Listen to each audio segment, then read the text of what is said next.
Welcome to the Startup Competitors Podcast, where we talk with early-stage entrepreneurs to understand what information they use to inform product roadmap, strategy, and market differentiation. Today, we have JJ Thompson, who is the founder of Rook Security. JJ, welcome. Thanks. Glad to be here. Why don't we start off by telling us a little bit about Rook and what you guys do? Sure. The bare bones, we build and operate security operations capabilities. So clients that know that they can't just rely on technology alone, are needing somebody to come in and make sure that what they put in place is going to actually work.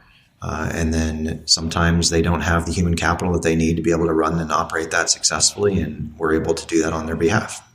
So effectively, we build and operate security operations capabilities. Can you maybe a little bit more tangible for folks who may not know exactly what that means? What does your team help people do? Sure. We fight against all the nasties in the cyber world. So we help clients protect their data, their secrets, their web applications, their networks, try to help keep them from getting ransomware attacks or breaches. Help paint a picture for people who may not be familiar with Rook. Where are you guys at in the journey? Whether that's clients, revenue, employees, fundraising, anything that can help people understand where you guys are. Sure. It's so far it's been a heck of a ride for us. We started in the Bay Area back in 2008. Brought the business back to Indiana. It's home for me. A few years later, and then had a rapid growth explosion. So that took us up to approaching $9 million in annual revenues. And then from there, we are, we're looking at about 20 something employees right now. And right now we're at an interesting point in our journey where we're looking at the different technologies that we've built along with the services that we have and operate and always have operated, and trying to figure out what the best fusion of those two is going to look like as we look at the next 3 to 5 years. Awesome segue. How do you, so talk a little bit about how you guys think about that strategy over the next 3 to 5 years. Particularly, I'd be interested in how much what competitors might be doing weighs into that, and how you view the landscape of the marketplace. The landscape's tricky. The primary buyer historically has been a chief information security officer, a director of information security, somebody of that nature who has traditionally come up through a technology background. They were the ones who tinkered and played with early stage firewalls and IDS products and of the like, who've now kind of migrated through multiple years of 2-year transitions inside of organizations and now are the chief of that space. A lot of times we find that there's two different types of personalities that we see. One is a personality who really has been there and done that in very large enterprise environments and has built security operations capabilities, selected all the different technology, hired the team, put in the processes, built, operated, and managed that, and has realized how difficult that truly is, and has decided that the next time they do it, they're going to do it much faster, better, cheaper, and easier with higher level outcomes. And that tends to be our primary ideal partner right now. The other is somebody who is just doing that first round, where this is the first time they've been in the lead security role. They're looking at the world and saying, this is going to be really cool. I get to finally do what I wanted to do, which is build this thing from scratch myself and have that sense of pride and ownership around that. And historically, we've had a harder time serving that client because that client has perceived us as being somewhat counter to what they want to do, because we can bring the end game. They don't want to very quickly. They're not building it themselves. You guys are coming in and solving it for them. Yeah, it's a pride of ownership thing. It's I've always wanted to do this thing, and that psychology is something that we hadn't accounted for as early as we would have liked. So now we're looking at this and looking at both those audiences and saying, hey, we can help you build this thing and then transition it to you. We can help you build this thing and operate. Maybe you've built something, you need to operate it, but optimize it. Each of those scenarios is a little bit different. It's the same stuff that we've done for 5 years, 6 years, but it's something that has a bit of a nuance in the way that you work and engage with the client to make sure they get what they need both now and in the future. So then So 5 years from now, how do you think that buyer changes? Yeah, 5 years from now. It's been interesting. 3 years ago when we started a journey for learning about capital, and that's been a heck of a journey. We've now met with over 200 different potential VCs, private equity firms, growth capital providers, like the whole 9 yards. And we've historically looked like a growth company, which normally would be 15 million in revenues and having a 30 to 80 or 30+% growth rate, where you're really just trying to add a little bit more fuel or push on the gas pedal a little bit better and have a few, tweaks and turns there.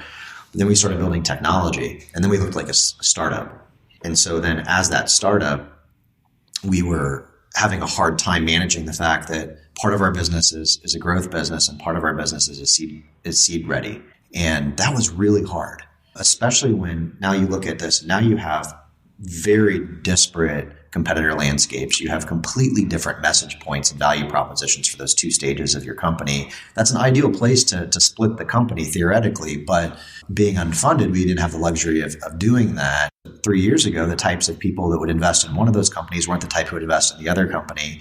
And that was a real challenging act for us. Yeah. So we kept on the same trajectory ourselves, which meant that there's less room for error. So for example, if you end up, you come up with your optimal revenue blend and then you have something change either for the better or for worse, that swing is much more significant because you have to adapt much more quickly because you don't have 3 million of reserves. And so you have to work with agility, but you still have to put food on the table, right? And you still need to show growth. So that's a real tricky dynamic to balance. And that was really hard over the last 3 years. I love it when people get that look after I talk about that. They just look at me like, oh my gosh, are you serious? Yeah. Like there are so many places I can take this conversation. It's a lot. Right? So happy hunting. Yeah. Choose your own adventure. How unique are you guys in your space doing both services, which I'm sure there's more work than you can pull down, right, on the services side, and then also investing in technology? Like, is that super common? Is it less common? Everybody's trying to do that now. Our biggest local competitor has tended to fall about 2 to 3 years behind whatever it is that we're doing. And that's smart of them. They get to watch how we screw it up and adjust and adapt accordingly. And I think they've done a very good job with that. But when we look at most of our business is still on the coasts. We've always been better operating in the East Coast and West Coast with the mindsets that people have on the coast versus the mindsets that we've seen in the Midwest. But I've seen that start to change. Can you talk a little bit more about that? What are the mindset differences? Yeah. If you're not worried about upsetting people? I think you know me well enough to know that I don't tend to shy away from that. The biggest challenge we've had in the Midwest, in particular, is that you see people who, again, it's generally, this is the way that it goes in mid to small enterprise. Mid to small enterprise will say, I just hired Jimmy, and I think Jimmy's the best ever at security stuff, and we trust Jimmy to take care of all this. And then something happens. Things go haywire, they have a breach. And then they turn to Jimmy and say, hey, Jimmy, how are we going to fix this? And Jimmy says, well, this would all happen because of the stuff that came before me. So now here's what I need to get everything done. So then Jimmy goes and gets everything done. And then within about 12 months, moves on. And they have a breach. And then Jimmy says, well, see, look what happens when I leave. But in reality, there was no accountability along the way. And so in the Midwest, it tends to be something where I trust this person because they're the best person I know at polishing that doorknob. So they must be the best at dealing with doorknob polishing. Whereas on the coast, I think people are accustomed to people rolling frequently through the roles. And so it's not as much about that person as it is about the program. And when you think from a program perspective, you have to think in longer term cycles than what that person's longevity is. Whereas in the Midwest, people assume that people are going to be there forever, even though they know they're not. And so then that accountability, you're incurring more risk on behalf of trust in an individual than is really appropriate for the organization's risk appetite. Interesting. It's the nicest way I could put it. No, that's fantastic. That's good. All right. Sorry, I cut you off. You were going to talk about how that success on the coast has influenced the way that you guys think about what's next. Yeah. So last year, for example, we had gone through a couple processes where we had created some endpoint. Well, 3 years ago, we created some endpoint technology. And then we're like, hey, look at this. This can compete with, and there were these great companies out there, Counterattack, Cylance, CrowdStrike, Carbon Black, and others. And the technology at that time was 80% of what they had. Well, they all got funded through the teeth. Okay. We didn't, because we weren't just that one simple point solution. We were still a solution provider. Right. And as we looked at that point solution and then looked at what we would need, $6 million in seed capital, $30 million in A round, those types of things to be able to compete with those guys, we jettisoned that opportunity, right? But we kept the service delivery model on top of it. And then we started looking at, okay, well, this provider that we're working with is having a really hard time keeping their detection and logging capabilities working to the level that we want, and we can't get the data analytics out of it that we need, and all this old generation problem that we were seeing. And so we went and built that capability to backstop the stuff that we were already using and to make it more efficient and effective for us to find and eliminate cyber attacks. So, quick example, instead of having to copy and paste between 5 or 6 different technologies, our analysts were able to get all this in one screen and have it be super fast. So our analysts are identifying a active attack or a compromise within usually 15 minutes to a few hours, whereas the industry average right now is 7 months to over a year. So that's really good. That also explains why managed security service providers, which is the generalized bucket that we would fit into, have really fallen out of favor with their customer base over the last few years. So on a national scale, when we compete, we're competing against, it was Dell, but SecureWorks, Solutionary, which is now part of NTT. We were competing against these very large AT&T, Verizon. And it's a very different, when you're in those environments battling it out with those folks, it's a very different buyer. It's a very different psychology. It's a very different price point. And we were winning. We were winning very, very large accounts, and that was leading to some significant client concentration issues. And that also led to challenges with funding. Right. So it was this interesting dynamic that we found ourselves in, where we had exponential growth, high client concentration, significant resource availability for us to build and create new and cool things. And fortunately, the foresight to do it, because in building it, that technology layer that we put together to make it so that our analysts could work on top of any technology platform that was out there. So we don't care if somebody has Alien Vault, Splunk, Alert Logic. It doesn't matter to us. We're able to overlay all that, take their data, use it in a much more efficient way to drive the rapid response and effective security outcomes that our clients need. And we can do that from anywhere in the world with an analyst anywhere in the world. And it could be their analyst or our analyst or both. So there's so much flexibility that comes from what we put together to enable our service delivery model through technology, but we still had feelers in a number of different spaces. So what that leads to, you're talking about what's that look like from a competitive scale on the coast. It leads to this thing where in the large accounts, you're competing against these massive giants, but you have significant agility and can deliver better outcomes and prove it. But when you're getting evaluated against those giants, they're using a criteria set that is slated towards very large providers. Right. Then when you look at regional or local, you're coming in talking about this from a different lens that's more like those large providers, but with a proof point that you can demonstrate success in a more meaningful way, yet it sounds and feels too big to some of the smaller places. And so we spent last year fixing that. And we had really good success with that. So we were able to go down to a car dealership level last year to stress test our ability to scale down. So we went from having, let's say a large enterprise account that we were dealing with, it was $450,000 a month would be the subscription that they were in. Okay. All right. Then we were able to scale down to something that's $7,000 a month on 7 different facilities. So a total like $1,000 a month for 7 different facilities. And be in a position where we could deliver that at a higher margin with the same level of efficacy. That's cool. That's cool. Right? And that you have to have really good people, you have to have really good process and really good technology to be able to pull something like that off. Yeah. So I was really proud of our team. They did a fantastic job. I mean, that's as extreme as you could ever get in comparative models or operating environments. And they were succeeding at both ends. So that was really cool. So when we saw that happen, that opened up a whole new world and a lot more decisions to make. And we're still going through some of those decisions now about, all right, what's the lay of the land now? And it's actually changed from Q3 of last year to the present. Just in the last week alone, we've had 6 inbounds in a combination of VCs and acquirers. All right, a blend of 6, all active, all quick moving, all very real.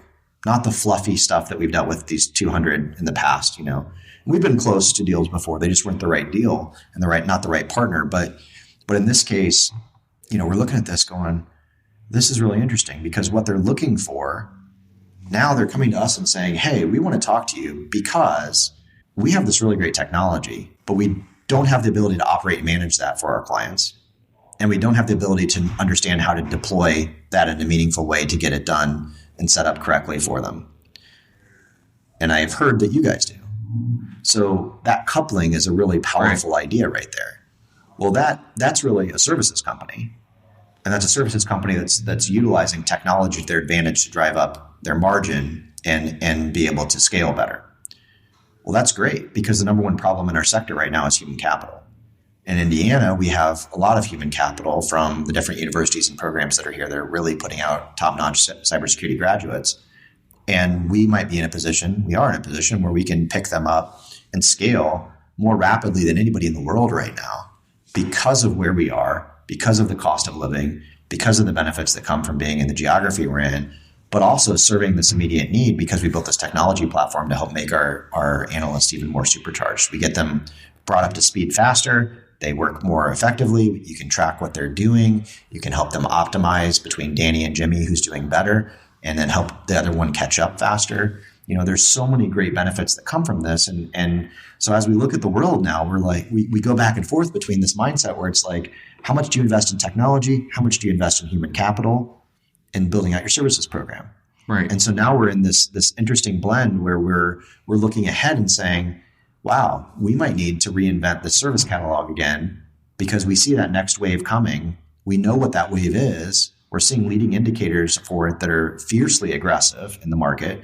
And we know that that's validated by our client base because they're really the ones, those as well as the people that haven't worked with us or sometimes who opted out of working with us for some reason. That's the group of people that we're listening to and really drilling into what are their needs now and what do we perceive their real needs to be behind what they're saying as well.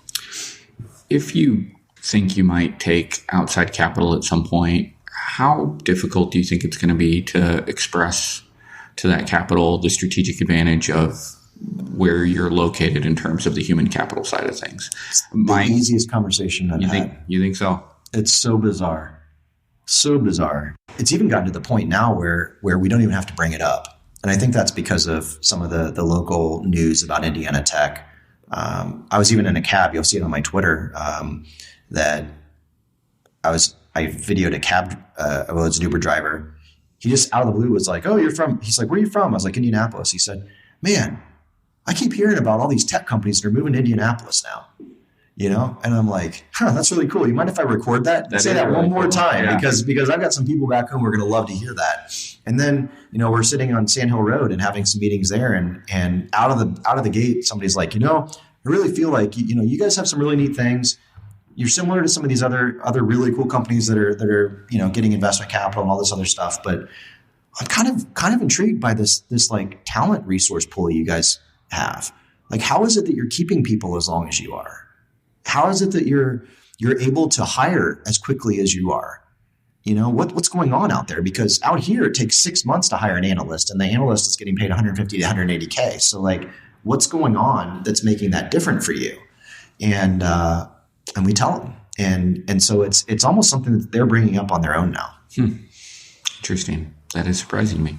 When you guys sit down to do planning, and how much of that planning is driven by specific feedback you're getting from customers, problems that you guys are self-identifying in operations that you want to fix, kind of internal facing, right? So we're going to take the pulse of the business that we're running today, versus kind of zooming out, looking at industry trends, where you think the industry is going, and playing more of a chess game of like, where do we think the puck's going to be, and we're going to go skate out to meet the puck, versus doing what sounds like somebody here locally might be doing with you guys, where you're looking at what other people are doing successfully or even maybe unsuccessfully and saying, well, okay, we're not going to do that, or maybe that's something we should look at. Yeah. So I think that I spend most of my time in the future state. Our internal leadership team spends most of the time in the present state, and then we meet in the middle. They're all thinking ahead too. That's not what I'm saying at all. Yeah. We just have divided and conquered how much is forward looking versus how much is living in the realities of today, and making sure, they need to be much more in tune with, our director of security operations, Tom, he's very in tune with the needs of the client base. He's very in tune with the realities of the world. How are early stage conversations going when he's supporting the sales team? What are the problems that they're seeing in the actual data sets that they're managing on a daily basis? All those different things. What are the fears of people when they call in and ask him questions? He's got that down pat. So he's really the best realistic pulse on what the now is. Matt, our CTO, and I spend a lot of time. He spends a lot of time thinking about the technology of the future, and Tom does too, because he wants to make sure his team's equipped to be ready for anything as well. But Matt's always looking ahead and saying, "Hey, what are we going to need? Not only in the present but in the future." And then I'd say our marketing leader, Eric, he's wicked good. And I'd say that he and I spend a lot of time looking at the future, looking at the present, and then tearing out messaging strategies to stage us through those areas. How do you keep from getting pulled into today, in the now, in the day to day, and the fire that breaks out, or the big client that we want to land, or whatever the case may be? I get pulled into today all the time, and that's okay. When I live out in the future too much, it leads to a disconnect. When I'm in the today too much, I'm not able to do my job effectively, and I can't take care of the organization. So really the balance is, once you have really great people around you on your senior leadership team that you can trust, and who are excellent operators, excellent thinkers, great leaders, that's what frees you up. When you live in the future state, what are some of the activities or things that you're doing that you can identify that you're there, that you're doing the right things? Usually it's when I'm on top of a mountain at about 14,000 feet and I have thin air and I'm just sitting there looking at an amazing view on the Continental Divide in southwestern Colorado, or 100 feet under the water diving in Cozumel, and you're not thinking about anything, and you get back to whatever it is that you get back to reality, and that reality check hits you very clearly. And when I get that reality check, it helps me see you kind of have shed. It's like a detox. It's like a mental detox. And when you get that detox, you're in a position where you can really see things with clarity and see, here's the realities of what we're working with right now. Here's the realities of what the future has to be. What do we need to do to get from A to B? And so being in that position is the good check. I think the second is actually PR. So the media is actually really savvy, most of them that we deal with. They have a really good pulse on people, their thoughts and interests and trends. We do a lot with media inquiries. And so when we're having a really good journalist and they're talking to us about things that they're hearing and rumors and leads and whatever it may be, we get really good intel from that. And that's a really good opportunity for us to double check, because we're thinking about the things that have shaped our past and future and the things that we know and our intelligence or whatever it may be. But hearing just like generalities in the market and then starting to hear that those are actually positioning towards a future that we're going to be better equipped to handle than any of our competitors, that's rewarding.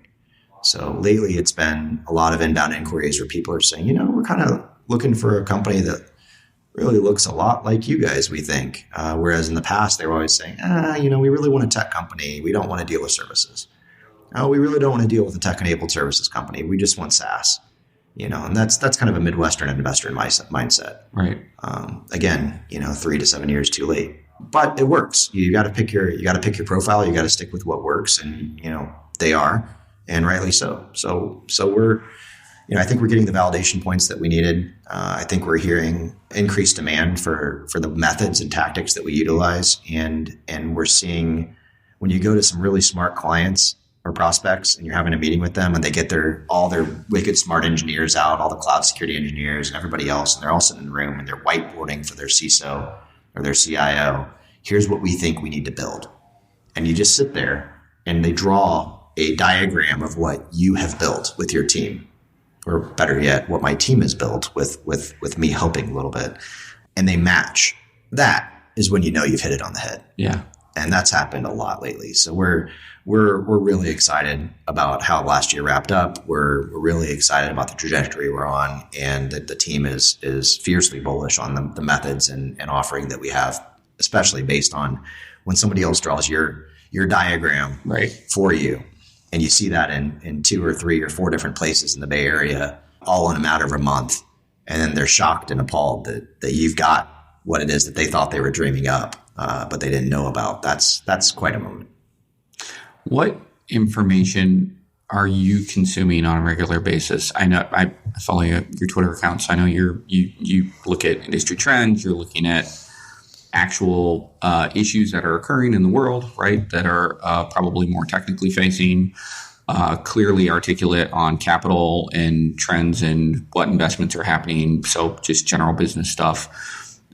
Walk through maybe your regular diet of what are you reading, how much of that is technology facing versus business facing, and maybe just give some tips for if somebody else is trying to think of how to feed themselves the diet that's going to allow them to be both active in the business when they need to be, but then also be more forward thinking. I'd be interested to hear your thoughts on that. That's a really good question. When I'm reading, I do spend a lot of time on LinkedIn and Twitter. Twitter is the fastest way for me to get, based on the people I follow, right? It's been the fastest way for me to see things that they're thinking about and that they're debating about. And that they're sharing that are topical, that definitely helps me trigger some new thoughts about the future or things we're doing well or things that we aren't. So the team definitely has received a lot of late night texts and emails that have originated from a link on Twitter. That's tends to be more about the technical stuff that they could do or FYIs for them about where my mind's at about a good idea. Most of the knowledge that I'm getting from, how to run the business is mostly coming from trusted advisors, people that I've sought out to try to learn from. And that's been a heck of a journey.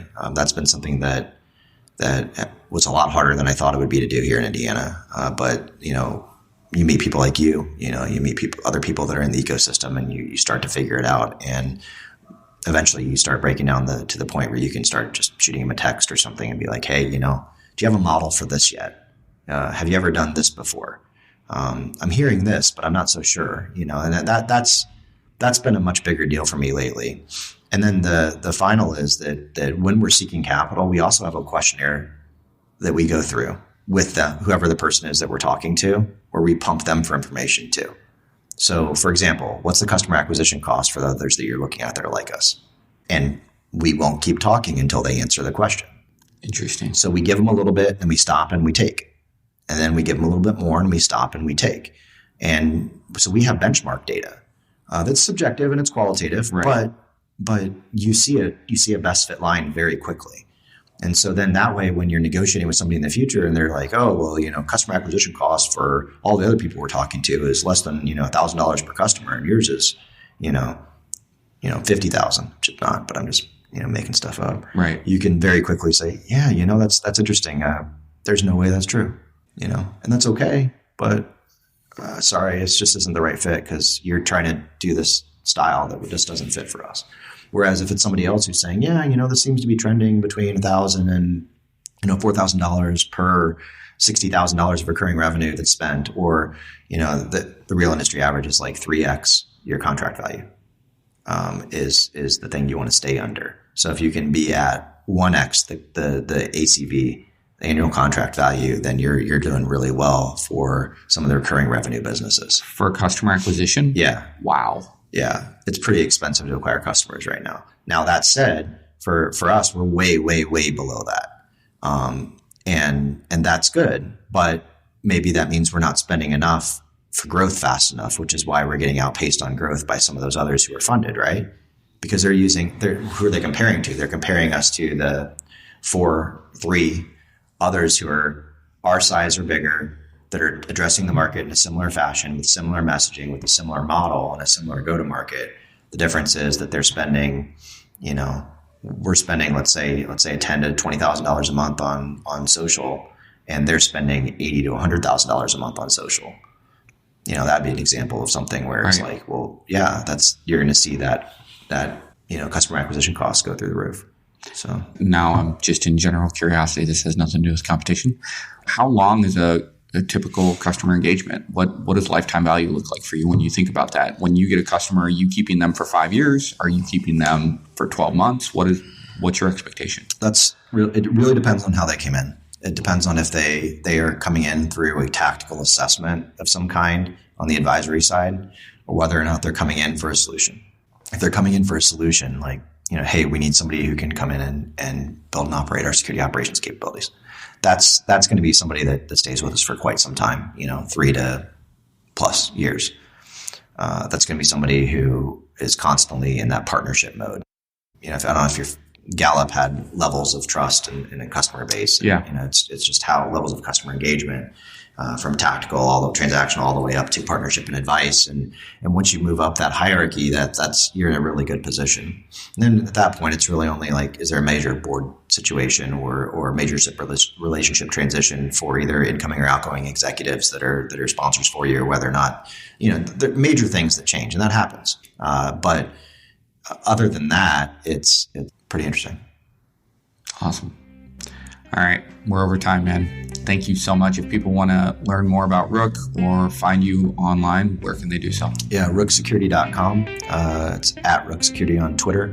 And then I'm J_Thompson on Twitter as well. So, I really appreciate it. Thank you so much for the opportunity to be on this, and, keep up the good work. Awesome. Thanks, man. You bet. If you're thinking of launching a SaaS product, Startup Competitors can provide data on your closest competitors, survey potential users, or provide other product validation services. Learn more at startupcompetitors.com.